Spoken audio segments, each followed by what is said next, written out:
Hello guys, welcome back to our channel. আশা করি সবাই ভালো আছো, আমরাও ভালো আছি। সবাইকে গুড ইভিনিং। আর যা গরম পড়েছে, আবার বৃষ্টি থামার পর কি আর বলবো। তো সেদিন হঠাৎ করে বিকেলবেলা আমাদের ইচ্ছে করেছিল, বিকেল না সন্ধ্যা হয়ে গিয়েছিল, যে একটু ধাবায় খেতে যাব। অনেকদিন যাওয়া হয় না। আর পাপান এখন রেস্টুরেন্টে গেলে যে কাণ্ড করে সে আর বলবার কথা নয়। কারণ ওর দোষ নয়, কখনোই ওকে দোষ দিই না, তবু আর কি এটা তো ওরা করবেই। তো একেবারে সবসময় বাড়িতে বসে থাকতে বা হ্যাঁ, কাকাই পারতো, কাকাই। তো আমরা গিয়েছিলাম ধাবায় খেতে। আর ধাবার চায়ের আর কি বলবো, প্রথমে অর্ডার করা হয়েছিল চা আর রোস্টেড পাঁপড়। তো সেটার পর অর্ডার করা হয়েছিল হচ্ছে বাটার নান। আর আমি তো মাটন খাই না বাইরে, তার জন্য আমার জন্য চিকেন ভর্তা। আর ওরা অর্ডার করেছিল মাটন মশালা বা এরকম একটা কিছু হবে। প্রচণ্ড পরিমাণে তেল, যে কারণে আমি পুরো খাবারটা মোটেই খেতে পারিনি। আর এই যে দুষ্টুমিটা দেখতে পাচ্ছি, ও করছে দুষ্টুমি।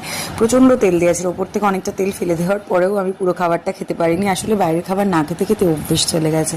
তারপরে একটু কোল্ড ড্রিঙ্কস খেয়ে, আর পাপানের দুষ্টুমি ওদিকে অন আছে, ওরটাও করেই যাচ্ছে। তারপরে ওরা নিয়েছিল একটু লাস্সি।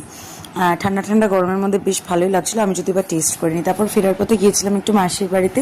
সেদিন বোনরা সবাই মিলে এসেছিলো, যেহেতু আমরা খেয়ে ফেলেছিলাম আর ওদের বাড়িতে কিছু খেতে পারিনি।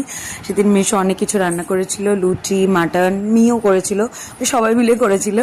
তো রান্নাবান্না করেছিল, খেতে না পেরে অল্প খাবার দাবার নিয়ে বাড়িতে চলে এসেছিলাম। আর পাপানের দুষ্টুমি তো লেগেই থাকে, এখানে জলের বোতল খুলে খেলছে। এখন সব কিছু বড়দের মতো করতে চায়, বড়দের বোতল থেকে খাবে, বড়দের মতো দুষ্টুমি করবে, সব বদমাইশি সারাক্ষণ।